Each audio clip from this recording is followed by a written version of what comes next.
Hey up everyone, Mournful Virus 76 here. I have had a cancellation this morning. Yes. And I may have a cancellation this afternoon. Yes, again. So, I'm doing a video. I'm going fucking stir crazy. Because it's like fucking... No one's at work. It's Wednesday. You know, hairdresser don't turn up or out like that. I've got someone in at 1 o'clock, but that's only a small tattoo. So, yeah. Oh, look at my hair. I look like I've got alopecia. No, put it that way. I look like I'm going bald, but I'm not. I've got nice thick hair, but it's that knobhead stage at the minute. You know when you're growing your hair and you want long hair?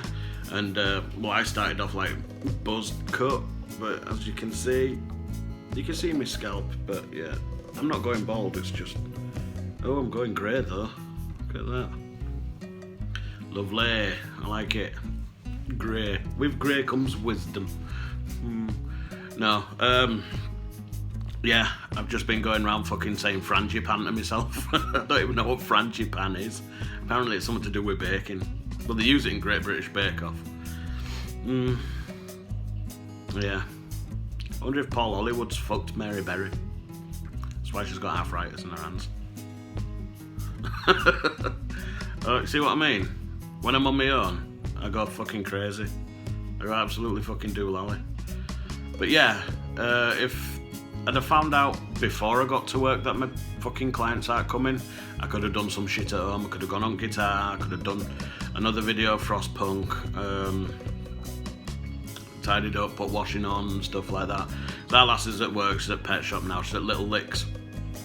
Little Licks Pet Shop on Sega Street in Castleford. You can get to go see my missus. Go buy some pet shit. Not like animal feces. I'm on about stuff for your pets. Like dog food, cat food, fish food, budgie food. Even snake and scorpion and tarantula food. What the fuck am I going on about? I'm going fucking crazy. I think my dad is going crazy. Here I am, sat in my studio with no one to tattoo.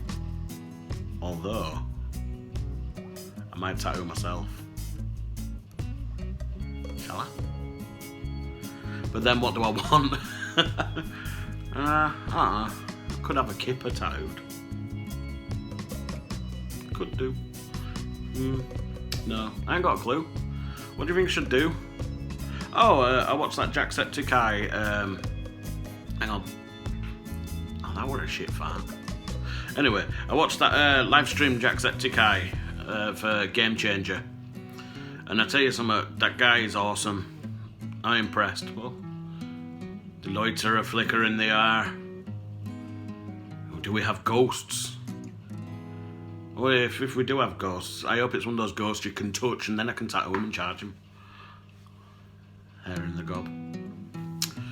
So, yep. What were I saying? Oh, Jacksepticeye, yeah. A Game Changer. For kids that are in hospitals and stuff like that in Game Changer. They, what do they do? Give kids the chance to play computer games and work with computers. I don't know whether it's PCs or Xboxes or PlayStations or whatever, but they also do them scholarships, so you know, like with kids that kind of don't get to go to school much, so they miss out on all the education and stuff. Well, they teach kids as well, so I think that's really good. But the fucking guy raised $150,000. I think Game Changer is an American charity. I think he should do one for Britain. I think he should do one for the homeless as well. Because I think 150,000, it is good. I think it's brilliant, you know. You can like open up like a soup kitchen or something like that for the homeless, so they can come in and have a nice hot meal, or maybe even get like a sleeping bag as well. You know, because it's fucking harsh out there. I just came to work today and they were throwing it down, and I feel really, really sorry. I mean, because you don't know the story unless you actually stand and have a chat with them. People are judgmental and shit, and they're just, I don't don't know. They all think that they're on drugs and stuff. 2 minutes. Welcome back. Sorry, massage has just turned up. Let me get sorted. So as I was saying, yeah, you don't know the story, and everyone jumps to the conclusion that they're all on fucking drugs or alcoholics and stuff. Maybe something happened in their life that they couldn't control. Maybe they lost a job, and then rent arrears started stacking up and things like that, and it does become an overwhelming pressure. And you know, they lose the house, so then they turn to like drugs and stuff. And I just think it should be. See you later, sweetie pie. More of an awareness, not even awareness, but you know, everyone needs fucking help. I mean, it's all good and brilliant doing charities, you know, like Red Nose Day. It's supposed to be for people in Africa. I mean, I don't want to come across as like really racist and stuff. Yes, there's places that need help, and they get help, they do. And they get millions and millions and millions. But I think if we could help the people that need help at home, and again, I'm I'm actually being really sincere now.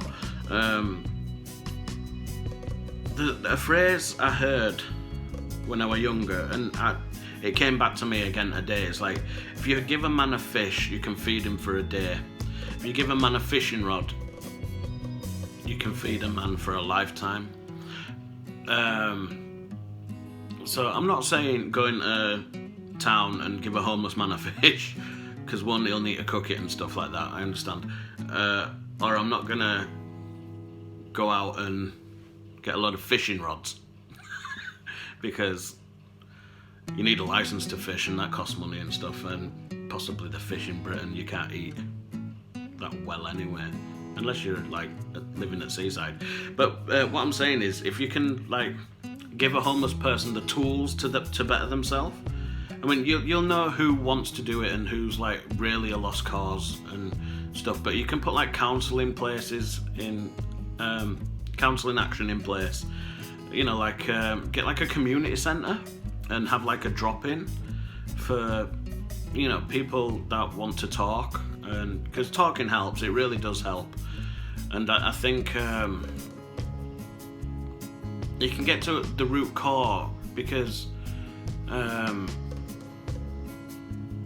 rock bottom, when people say they hit rock bottom and there's no way out of that, I think fuck that. Rock bottom is perfect. It's the perfect platform to be at. You've got no lower to go apart from ending your life. Now, don't do that. Don't end your life. Rock bottom is perfect because it is a solid foundation to rebuild your life. You know, when you're at rock bottom, you're basically just left high school, if you know what I mean. You've moved out and you've got to fend for yourself. It is a cruel world out there. But if there's help out there, and if you know what you want to do, you can go get it. This has started to turn into a motivational thing. And in all fairness, I think this is turning into like a counselling sort of video. But I think I'm gonna try and get like, I might do a charity. I might actually do a charity thing. I might do like a 12-hour tattoo-a-thon. I might do that. You know, would tattoo this just a symbol or something like that, and see how many tattoos I can do, and obviously covering costs of the equipment and stuff like that. Not my time. Don't be paying for my time. I think like a £20-30 tattoo, and all proceeds should go towards either helping the homeless with the either clothes or sleeping bags, or even get them like a flask and basically the tools to sustain themselves while they're in that situation, because it's got to be really hard. It's got to be harsh living out there. And on a night, anything can happen. You can get drunk people, and they're not the nicest people when they see a homeless person. I mean, I tell you something. I saw something once in Leeds, and I was fucking shocked. I was ashamed to say I knew this person as well. Now, this person was a fucking arsehole. I knew him personally, and at that point, up until that point, he was a friend. And you know when you go out and you always got to be that sort of guy who's got to have a good time but stay sober enough to keep an eye out on this knobhead who always gets into fights and stuff like that. Well, this one night he was drinking, probably fucking doing drugs, you know. Right, I'm off to the toilet. Comes back. Right, okay, I can tell what you've been doing, arsehole. And there was this one dude who, we'll say, had disagreements with each other, them two. You know, I'll say my acquaintance, I won't say friend anymore, but my acquaintance. And it to and fro'd and stuff like that. And then later on, forgot about it, but then the guy were outside and we was walking elsewhere. But this is what really fucking angered me, like really fucking angered me. My acquaintance paid a homeless person to go punch this guy, and it's like, that's just abuse of power right there. You've got money, this guy needs money, and he will literally do anything for it. And you know that, you know damn well that he's got no inhibitions, is low, is depressed. And you know what? The homeless guy did it. He ended up getting beaten up, and it fucked me right off. It really did. And it was more or less from that point on, I had to make a few decisions as to who I'm gonna keep in my life, because I've got a little boy, and I don't want my little boy growing up around. Well, at that point, I was, I think I was single, but I still got my little boy. You know what I mean? I love my little boy, but I don't want my little boy growing up with his dad having friends like that, if you know what I mean. So, yeah, I changed quite a lot of stuff. I don't talk half as many people as I used to, and I think that's just, you know, by the by of growing up, moving out of the city, and basically getting on with life. But there's a certain few people that I don't talk to anymore because they just do nothing to help me with my life. And this acquaintance of mine as well, he was in a fucking rut. He should have actually fucking stood back and wobbled his head at what he fucking did, because I helped him out. You know, I let him stay at mine for a couple of days, and he abused that as well. You know, and yeah, I ditched him. You know, like I said about lost causes, you know who will want the help and be really grateful for it, and then people that just abuse it. Yeah, and then not do anything about it. Well, like I said, I'm thinking of doing like a charity to help the vulnerable, and see how it goes. I mean, I don't know if anyone wants to do it, but I'll post it on Facebook and stuff like that. So, yeah, well, there's my thoughts and there's my ramblings on Jacksepticeye. You're good. You inspire me to want to do something like this. Obviously, I ain't got a big fucking following or anything like that. I've got, 50 people on YouTube. Obviously, the more people I can get on YouTube and talk to them and stuff like that. Because my first intention of YouTube was to do gaming and stuff like that.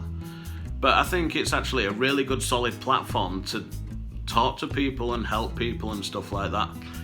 I don't know, maybe my fucking calling is to fucking help people. And I'm like the weirdest person to actually be.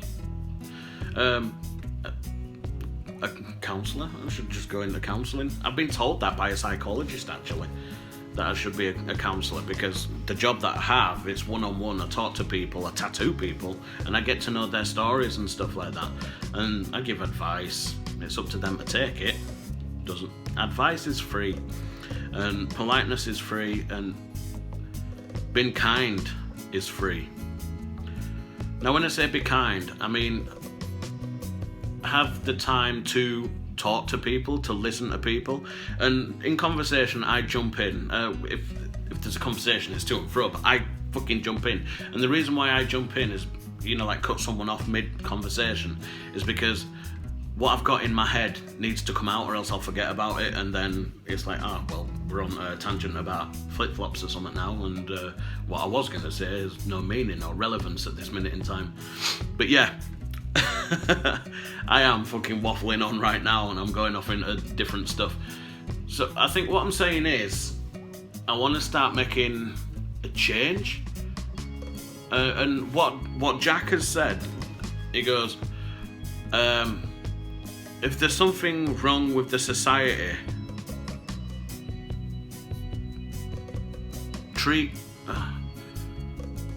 how did he fucking say it? Because it's one of those spur of the moment genius things that he said. It's like, be the society you want to live in, or something like that. Give the respect that you not demand, but request, or however you want to be perceived. And it'll follow suit. If you're kind, if you take the time to listen and talk to people, then other people will see that. It's like a herd mentality sort of thing. So I think that's really cool. So yeah, I think, again, my client not turning up this morning, I probably wouldn't have done this video. So out of every negative, try and make a positive. And this is what I told my friend YB, or Rogue Cynic. Every negative, get a positive. I know it's a bit of a long video, but fucking be the change you want. Be the change you want. Should run for president, even though I'm not American and I'd never ever be able to be a president. Oh, my back hurts. Anyway, so yeah, nice little chat video. Tatty bye. I'll see you in the next video.